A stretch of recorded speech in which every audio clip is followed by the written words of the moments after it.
تو سیم یہی سوال سیدنا علی بن ابی طالب رضی اللہ تعالیٰ عنہ علیہ السلام کی بڑی بہن تھی سیدہ ام ہانی سلام اللہ علیہا، جو نبی علیہ السلام کی کزن لگتی ہیں، مولا علی کی بڑی بہن ہے اور ایجڈ خاتون تھی، نبی علیہ السلام کی بہن ہی لگتی تھی، تو آپ ان کے پاس چلے جایا کرتے تھے۔ تو یہ حدیث سنن نسائی الکبریٰ کے اندر موجود، ہم نے بلو کارڈ کے اندر اس حدیث کا ریفرنس بھی دیا ہوا ہے۔ پہلے میں ان کارڈز کے بارے میں آپ کو بتا دوں، یہ 2 کارڈز ہمارے ہیں جو ہم نے شروع میں جن کارڈز کو پرنٹ کیا تھا، جو آپ ڈاک میں منگوا بھی سکتے ہیں۔ ایک بلو کارڈ ہے اور ایک ہے گرین کارڈ۔ بلو کارڈ جو ہے وہ پیچھے سے مجھے دیں، یہاں تو نہیں رکھے ہوئے، 2 کارڈ دے دیں۔ بلو کارڈ جو ہے وہ صبح و شام کے اذکار ہیں، اور گرین کارڈ جو ہے وہ فرض نماز کے بعد کے اذکار ہیں۔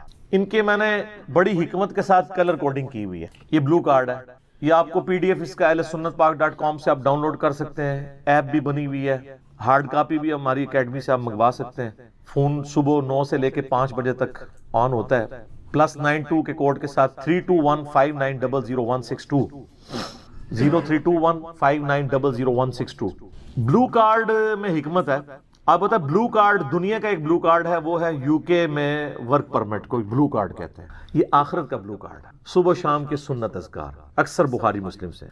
دوسرا کارڈ ہے یہ گرین کارڈ، آخرت کا۔ دنیا کا بھی گرین کارڈ ہوتا ہے، وہ تو سب کو ہی پتا ہے، امریکن نیشنلٹی۔ یہ آخرت کا گرین کارڈ، فرض نماز کے بعد سنت اذکار۔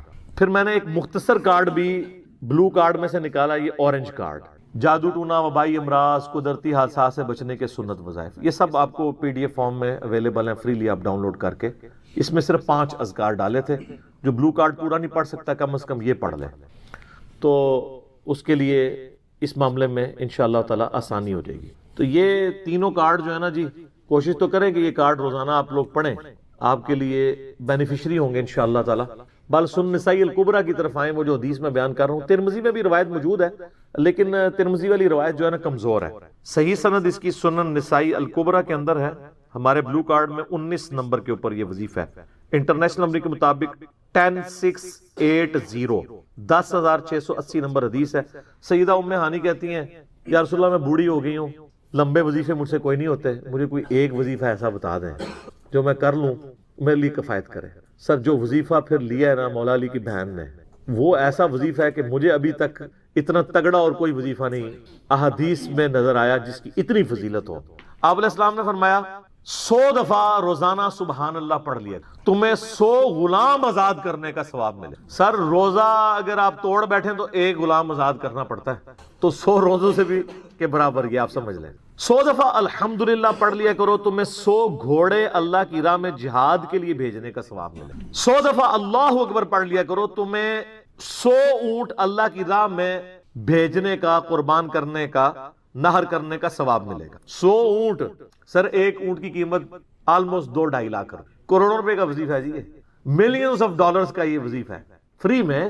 اور 100 دفعہ لا الہ الا اللہ پڑھ لیا کرو، یہ زمین و آسمان کے درمیان جتنا فاصلہ ہے اس کو ثواب سے بھر دے۔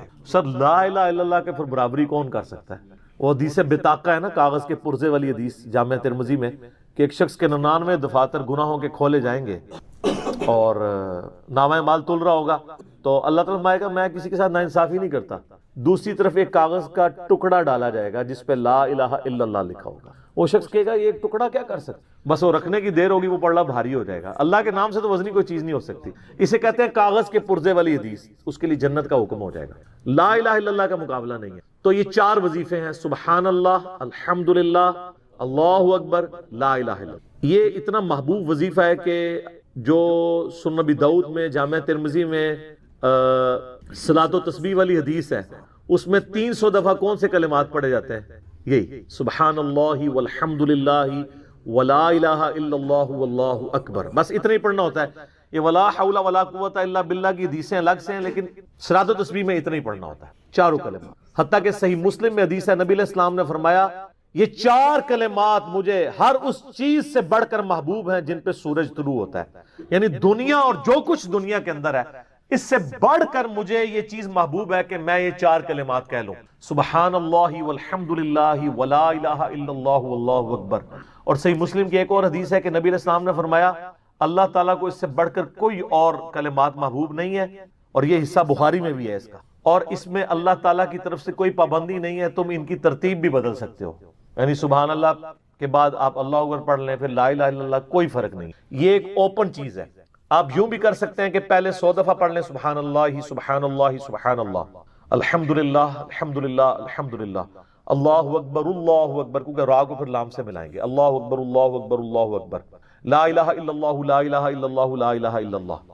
اور یوں بھی پڑھ سکتے ہیں، وہ زیادہ بہتر ہے، سبحان اللہ والحمدللہ ولا الہ الا اللہ واللہ اکبر، کیونکہ اکبر پہ وقف کریں گے، ورنہ یہ سبحان اللہ تو الحمدللہ ہی پڑھ نہیں سکتے آپ، کیونکہ الحمدللہ الحمدللہ بنے گا کنٹینیوس، جیسے اللہ اکبر اللہ اکبر اللہ اکبر بنے، تو وقف کرنا پڑے گا سوائے سبحان اللہ کے۔ سبحان اللہ یہ تو پڑھ سکتے ہیں، لیکن الحمدللہ کو الحمدللہ وقف کرنا پڑے گا۔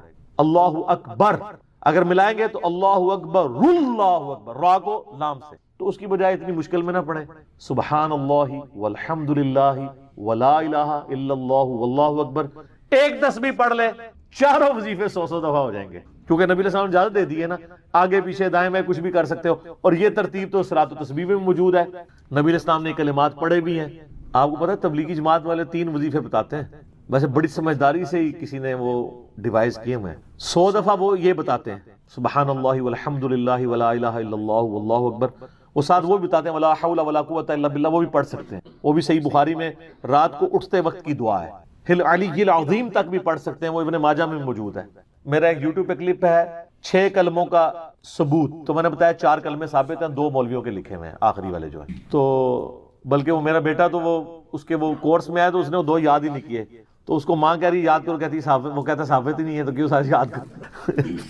ہم ریکویسٹ کریں گے، ہمارے پاس بھی وہ کورس اسلامیات کا جو ہے نا اس کو ریویو کرنے کے لیے بھیجا ہوا ہے ہماری اکیڈمی میں انہوں نے، تو ہم اس میں ان کو ریکویسٹ کریں گے کہ یہ آخری 2 کلمے نکال دیں، پہلے 4 کلمے ثابت ہیں، وہ تو ثابت ہی نہیں ہے، تو خام خواہ لوگوں کو آپ رٹا رہے ہیں، الٹا جن لوگوں کی شادی ہونے والی ہوتی ہے وہ بیچارے ٹینشن میں پڑے ہوتے ہیں 6 کلمے یاد کریں، حالانکہ کلمے کے ساتھ تو کوئی تعلق ہی نہیں اس کے۔ تو یہ جو صلاۃ و تسبیح کے اندر بھی پڑھا جاتا ہے، لیکن اس میں لا حول ولا قوت الا باللہ نہیں، وہ تو لادہ سے بخاری مسلم میں حدیث ہے کہ جنت کے خزانوں میں سے ایک خزانہ ہے لا حول ولا قوت الا باللہ، تو آپ پڑھنا چاہتے ہیں ضرور پڑھیں، اس میں وظیفے کے طور پہ آپ پوری تسبیح اس کی پڑھ لیں بے شک۔ تو تبلیغ جماعت والے ایک یہ بتاتے ہیں 100 دفعہ درود شریف بتاتے ہیں اور 100 دفعہ استغفار بتاتے ہیں، تو بہت انٹلیکچوئل چیز ہے۔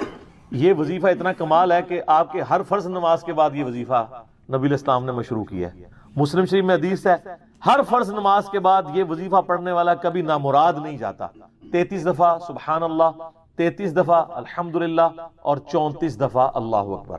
اور ایک حدیث میں ہے مسلم شریف کی کہ جو پڑھے 33 دفعہ سبحان اللہ، 33 دفعہ الحمدللہ، 33 دفعہ اللہ اکبر اور 100 کا عدد پورا کرنے کے لیے پڑھ لے لا الہ الا اللہ وحدہ لا شریک لہ لہ الملک ولہ الحمد وہو علی کل شیء قدیر، 100 کا عدد اس سے بھی پورا کر سکتے ہیں اور 100 کا عدد اللہ اکبر کہہ کے بھی پورا کر سکتے ہیں، تو اس کے سارے گناہ معاف کر دیے جائیں گے، اگرچہ سمندر کی جھاگ کے برابر ہی کیوں نہ ہو، لیکن وہ صغیرہ گناہ، کبیرہ گناہ صرف توبہ سے معاف ہوتے ہیں۔ وہ صحیح مسلم میں حدیث ہے کہ اگر بڑے گناہوں سے بچا جائے تو ایک جمعے سے دوسرا جمعہ، ایک رمضان سے دوسرا رمضان اور ایک نماز سے دوسری نماز درمیان کے گناہوں کا کفارہ بن جائے گی، لیکن جو نماز ہی نہیں پڑھتا تو جمعہ پڑھتا رہے تو وہ تو بڑے گناہوں سے نہیں بچا ہوا نا۔ مسلم شریف میں حدیث ہے بندے کے کفر اور اسلام کے درمیان فرق نماز ہے، یہ نہ ہو کہ ایک رمضان پڑھ لے، اگر رمضان کے بیچ چلے سارے، نہیں نہ، اس طرح نہیں ہوگا۔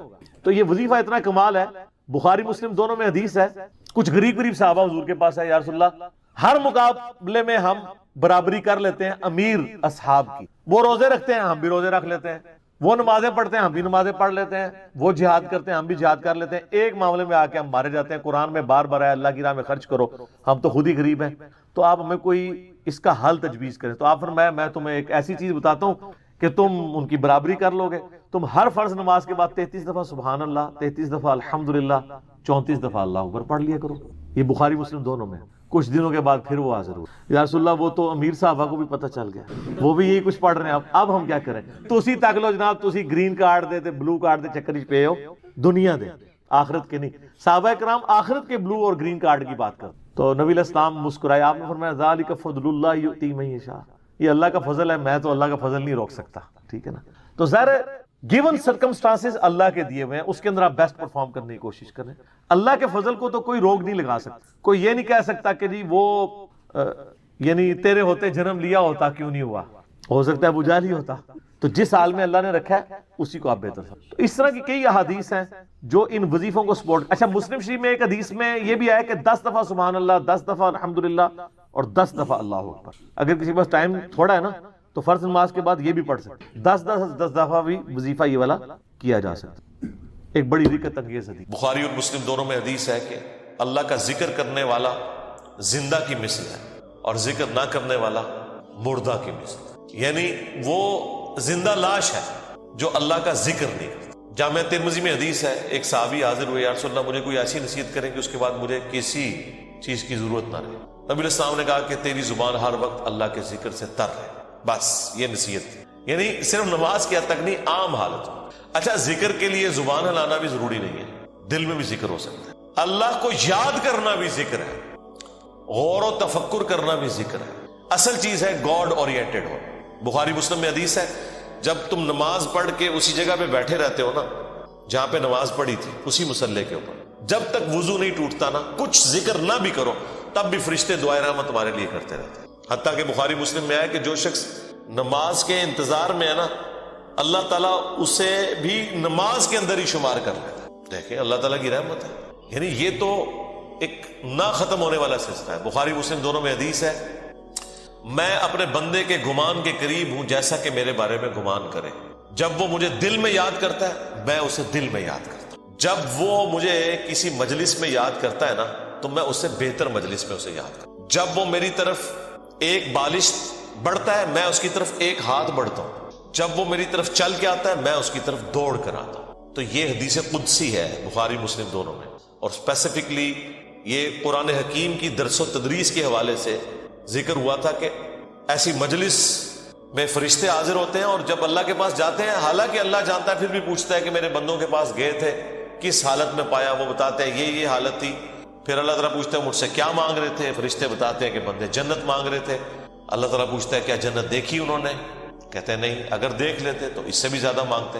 اور کیا کہتے تھے؟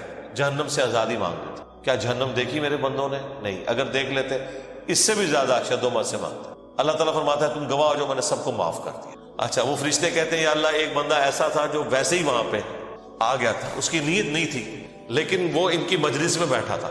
اللہ تعالیٰ فرماتا ہے کہ یہ لوگ ہی ایسے ہیں کہ جو ان کی مجلس میں بھی بیٹھ جائے گا ان کو بھی میں نے بخش دیا.